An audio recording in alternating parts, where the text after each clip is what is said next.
After showering and putting on her comfy PJs, Amanda decided to unwind in the evening with a crochet project. But alas, the yarn was very dark and she could not see. So she tried a different project, and alas, this yarn was very thin thread, and once more she could not see. She made one final attempt to enjoy some crochet by turning on the TV. And yes, it provided extra light, but it was too flashy, and she still could not see to crochet. Amanda needed a bright solution. When I need more light to crochet, I have found that a neck light is the best solution. Today we're going to take a look at the Lumos and Lumos neck light. They sent me this product for free to test out, so thank you Lumos for sponsoring this video. Today we're going to take a look at the features the neck light has, how to use it, and then my honest personal opinions on what I like about it and where I think there's room for improvement. When you get the neck light, it comes in a cute little box with 3 things inside. The neck light, an instructional paper, and a charging cord. Which that obviously means this neck light is rechargeable. You don't have to worry about batteries. When it's plugged into charge, it has a light indicator that's red if it's not fully charged, and then it turns green when the light is fully charged. The neck light has 2 lights on it, one on either side, and both sides operate independently of each other. So when I change the settings on this side, it doesn't impact the other side and vice versa. Each light has just a single button to control it. We'll take a look at how to control it in just a little bit, but there's a button that you either long press or short press to change the settings. The neck light is small, sleek, and lightweight, coming in at 100 grams. And lastly, the neck light comes in a number of cute different colors. I went with the new mint green color because y'all know me, I love green. Charging, very self-explanatory. Operation of the light is fortunately simple and intuitive. I'm going to show how to use just the one side, but anything that applies to this side, the same applies to the other. You'll use the same steps. So each side has just a single button with a power symbol on it. And the first way we use the button is with a single press.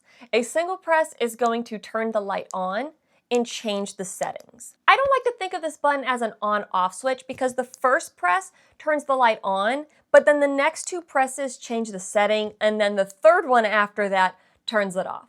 So instead of thinking of it as click to turn it on and click to turn it off, I like to think of this button as controlling the 4 different modes. The first mode is off. Second mode is both the warm light and the cool light on. So it has a white light and a yellow light, and the first setting turns both of them on for the brightest lighting experience and the most, I'm going to say broad spectrum lighting. I don't know if that's the right word, but you get all the different color tones. The third mode turns it to just the warm light. So this is a nice orangey tone light, and it has more of an ambient glow than the brightness of the white light. And then as you guessed it, the 4th setting is having just the white light on. So again, the 4 modes are off, click to go to both lights, click to go to the warm light, click to go to the cool light, and then once you click again, you're back to off. The next way we use the button is with a long press, and the long press is going to change the brightness. So it has the ability to dim and brighten, and it is a continuous flow. It doesn't cycle through preset brightness settings. To adjust the brightness, start off by going to whichever lighting mode you want, and then when we press and hold, you're going to notice the light is going to dim. When it gets to the dimmest point, the light will do a flash, and then it'll just stay at that dimmest setting. Then to increase the brightness, we once more press and hold, and you'll notice the light get brighter, and then it does that little flash to indicate it's reached all the way to the brightest point, and then it will stay there. Now, this part can get a little fiddly. If you're just going from the brightest to the dimmest or vice versa, it's not too bad. You just long press until it gets all the way to the other end. However, if you want to stop the light somewhere between the spectrum of really bright and really dim, you can do that, but it takes a little bit of practice. So right now I have the light fully bright. I'm going to press and hold, and it's going to start to dim. And I'm going to let go before it gets to that dimmest setting and does the little flash. Whenever I let go of the button after doing that long press, it will stop at that brightness setting, which is really cool because you can adjust it to whatever level of brightness you want for your particular project. Now, where it gets a little confusing and you have to keep track of is whatever direction you previously adjusted the brightness, when you next long press, it's going to go the opposite direction. Let me illustrate what I mean. So I just kicked the light on. Right now it's at the brightest setting. I'm going to press and hold, and it's going to shift it to the dimmer end. So long press, and it shifts dimmer. The next time I long press it, it's going to go the opposite direction it just had. So because the last time I press and held, it went dimmer, this next time when I press and hold, it's going to go brighter. So press and hold, and it's going to go brighter. So if I want to dim the light and I press and hold, and then I let go. If I want to go dimmer, I have to first press and hold to go brighter, and then I can press and hold to go dimmer again. So while it's easy because there's just one button and the button presses themselves are simple, either a click or a long press, the long press does take a little bit of practice and kind of finessing with it. And then the last thing about how to operate, I've already touched on this multiple times. The two lights operate independently of each other, so I can have one light really dim, the other one all the way bright. I can have one on warm light and the other on white light. I can adjust it however I want. Both sides operate independently. So now that we understand what the neck light is, how to use it, I want to talk about what I really like about this neck light and areas where I think there's room for improvement. These are in no particular order. Something I like about this neck light is the fun color options. It's a simple thing, but if you're spending money on something that you're going to use a lot, why not make it fun and have an appealing look to it? I also like how lightweight this neck light is. It weighs only 100 grams, which is lighter than any other neck light that I have used. A few years back, I shared this other neck light that I don't think is still in production anymore, but I shared this other neck light on my channel, and I really did like this neck light. However, the Lumos light is only 100 grams.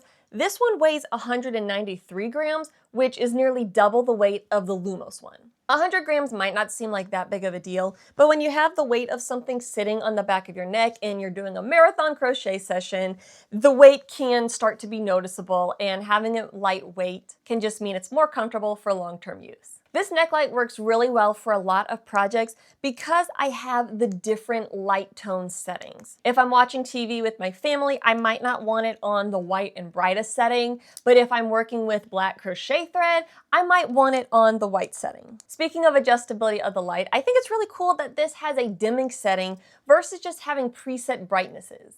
I think it's a great feature and a great concept, so you can really dial it in to what you want for your project. Having said that, there are some things about the dimming setting that I think could be improved, and we're going to hit on that in a moment. Something else I found that I really like about the Lumos neck light is just how adjustable the arms are. Because it is so lightweight and thin with the arms, I can shape this so much. It's very, very flexible. But even with that flexibility, it still holds its shape really well. Why does that matter? When I'm working on a project, regardless of how I'm sitting, if I'm slouching, whether I'm leaning on an armrest or leaning forward, I can move these and get them in position exactly where I need them, so that way my hands aren't casting shadows on the project, or so if I'm hanging out with other people, I'm not accidentally shining the light in their eyes or on the TV screen. These arms are the most flexible of any neck light that I have ever used. And speaking of the arms, I find that these arms are a little bit longer than the other neck lights I have tried. Not by a ton, but the box in the back is pretty low profile, so it doesn't have to go super wide, which means you get all the length going forward. And my ladies who are a little bit larger up top, I know one of the issues of neck lights is sometimes it's not lighting up the project. But with this, I found that it tends to get a little bit more reach, so you can get it lighting up the project versus your body. Now, something I wasn't sure how I would feel about with this neck light is it does have a box in the back, which is where the battery and such lives. I've used other neck lights in the past that had a box, and I found it was just so uncomfortable having a hard plastic thing sitting on the back of my neck. I've got a bony little spine, so I feel it like right on the bone, and it wasn't that comfortable, and the box was heavy and clunky. With this neck light though, because the arms are so adjustable, I have a lot of options to be able to take the weight of the plastic box off the back of my neck. I can have the neck light sitting directly on the back of my neck, or I can put a bend like this in the neck light, so that way when I set it down, the box is hitting further and it's just being supported by the arms right here. That keeps the box off my neck, off my spine, and is a really great option for a more comfortable experience. Quickly wrapping up the last few things that I think are strengths for this necklight, I really like that it just has one button. I mean, technically there's two buttons, one on either side, but it's just a single button. You don't have to remember which button, which combination of pressing buttons. There's just two things you do with the one button, a click or a long press. I like the fact that this necklight charges, no worrying about batteries. I love how versatile this product is. This is kind of true of necklights across the board, but you don't have to use it for just one purpose. You can use it for crochet, which is the way I predominantly use it, but you could also use it if you're coloring or doing cross stitch, if you're reading, playing video games, lots of different applications. And then the final thing that I think is really cool about this necklight is because the battery box has a flat base, you can stand the necklight on a surface and then point the lights wherever you need it if you don't want it sitting on your back. Because the necklight is so lightweight, you do have to balance how the arms are positioned so that way it doesn't fall over. But I can set it on a table and have the lights just shining over from the side. And it just gives me more options with how I use it, and that's something I haven't seen with other necklights on the market. So clearly there's a lot of things I like about this necklight, but there are some things I think you should know about this product, and I think there's room for improvement in these areas. The biggest drawback of this necklight is the dimming ability is very fiddly. I think the ability to dim and have it be a sliding scale versus presets, I think that is an awesome idea. I love the concept. I love dimming lights just in general, like in a house where you just turn the dial or slide it so you can get exactly the amount of light you need. I've always really liked that versus just having on off. So I think it's really awesome that they incorporated this into the necklight. Having said that, it is a challenging feature to use. Doing the long press itself isn't hard, but it can be a bit challenging to let go of the light at exactly the brightness level you want it at. Another thing I find frustrating is that it shifts directions each time. Meaning if you go dim with it, then the next long press goes bright, the next long press goes dim, and so forth. The reason why I don't really like that is if I'm working on a project and let's say I dim the light, but I dim it about halfway.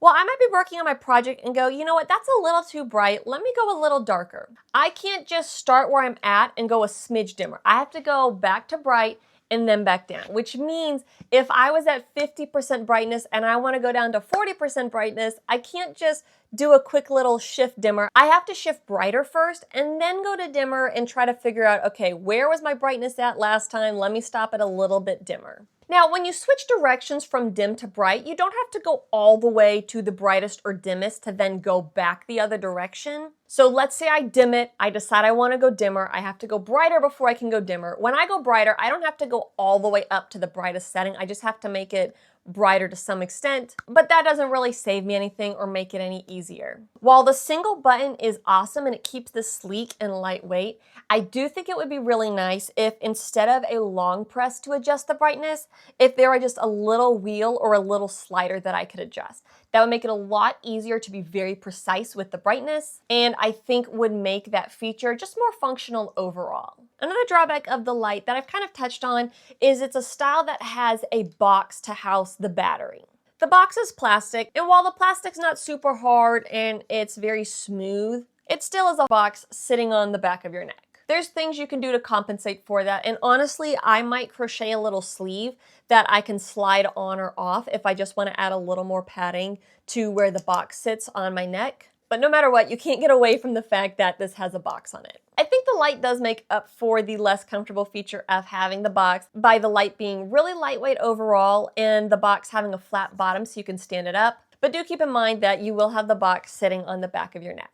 And speaking of the box, one thing that I have run into with this is when I have the box on the back of my neck, if my hair is down and I turn my head or I lift it, my hair sometimes gets caught in the plastic. I think it's catching in these seams here at the end. There's these little gaps, and I've had my hair a couple times get caught in there. It's not the end of the world, and I might put a cover on here which would stop that, or I can pull my hair up, but it is a bit of an inconvenience and something that I have to do something about. So then the last thing to consider with this necklight is the price point. This is a more expensive necklight than other ones I've seen on places like Amazon. This is not a $15, $20 price point necklight. The price point is a bit higher. I'm not going to say that the price point is a deal breaker or is a for sure a negative, but more that the price point is something you do want to consider and just kind of ask yourself if the price point is worth the features that this necklight has. Overall, I have been really happy with the Lumos necklight, so I don't think it's an unreasonable investment. And of course, you guys know me, whenever I share a product, I always try to get y'all a discount code. So if you do decide to get one of the Lumos necklights, make sure you use the discount code because that's going to save you some money there. The discount code and information might be popping up on screen right now, but if it's not, it's for sure linked down in the description. Full disclosure, if you order through my link, I may earn a commission from Lumos, but that commission does not cost you anything extra. It comes out of Lumos pockets and gets paid to me. So if you do buy the necklight through my link, it does help support my channel, and I'm always so very appreciative of that. Thanks again to Lumos and Lumos for sponsoring this video, and I hope the information I've shared helps you be able to make a decision on whether or not this is the necklight for you. Happy crafting!